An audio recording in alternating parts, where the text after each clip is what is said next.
झूठे सुख को सुख कहे, ये मान रहा मन मोदे। ये सकल तभी ना काल का भाई, कुछ मुख में कुछ गोद। झूठे सुख को सुख कहे। झूठा सुख क्या है?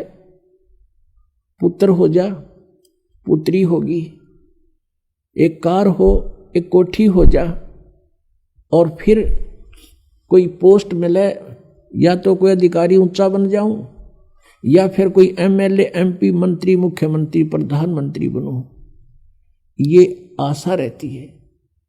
परमात्मा कहते हैं यहां 21 ब्रह्मांड में जिस तरीके से तू सुख ढूंढ रहा है, इस सुख नहीं है।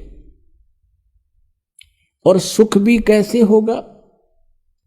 जिन वस्तुओं को तू संग्रह करके प्राप्त करने की इच्छा से और संग्रह करता है, वो सुखदायी नहीं है।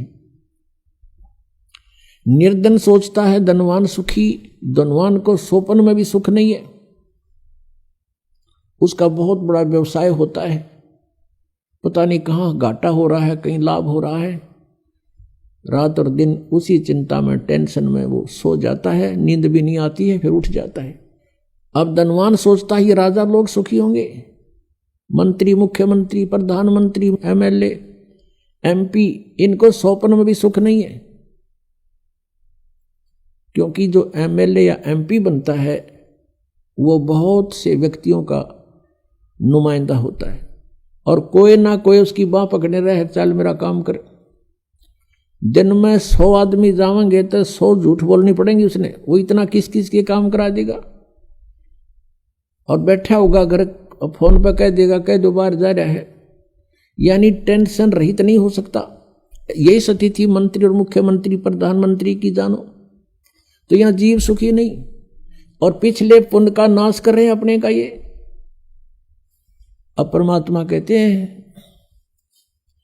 अगम निगम को खोज ले, बुद्धि विवेक विचारे, उदय अस्त का राज मिले तो बिन नाम बेगारे। ओए होए, तुम तो एक एमएलए, एमपी, सरपंच बन गए, इसम का पीटन लग गए। कहते हैं उदय अस्त का राज तुम्हें दे दे, और यदि ये भक्ति तुम्हारे पास नहीं है तो तुम बेगार कर रहे हो। बेगार, बेगार की परिभाषा बताते हैं। एक समय एक टेम्पू वाला प्रतिदिन सवारी लेने आता था, वो एक दिन नहीं आया। अगले दिन उसके साथियों ने पूछा कि दूसरे जो टेम्पू वाले थे कि कल नहीं आया, क्या कारण था, कुशल तो है? उसने बताया कल मैं बेगार में फंस गया था। आज से 40 वर्ष पहले की बात है। उस समय क्या होता था, पुलिस वालों के पास कन्वेंस नहीं होते थे थानों में, और वो किसी ऐसे ही ट्रैफिक में से किसी की कोई जीप पकड़ दी, या कोई बड़ा 3 व्हीलर था वो पकड़ लिया, उसको ले गए कहीं रेड लगाने के लिए, मुर्जिम पकड़ने के लिए, या कहीं उन्होंने छापा मारना होता है, रेड डालनी होती है, वहां ले गए।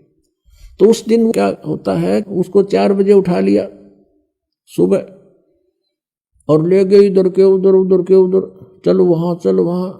और वो तेल भी अपने पल्ले से डाल रहा है, खाना भी अपने पल्ले से खा रहा है, और 1 मिनट की फुर्सत नहीं, सारा दिन इधर चल उधर चल। रात के 12 बजे छोड़ा तो सुबह बता रहा था कल मैं बेगार में फंस गया, 200 रुपये का नाश हो गया। उस समय 200 रुपये आज के 20,000 रुपये,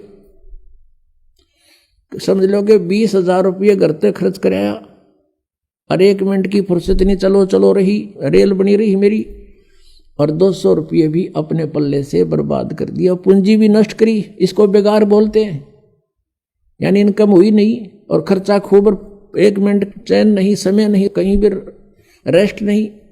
तो ऐसे ये उदय अस्त का राज भी किसी को मिल जाए पूरी पृथ्वी का, वो राजा भी ऐसे बेगार कर रहा है, क्योंकि वो अपनी पिछली पूंजी को बर्बाद कर रहा है, और चैन 1 मिनट की नहीं उसने।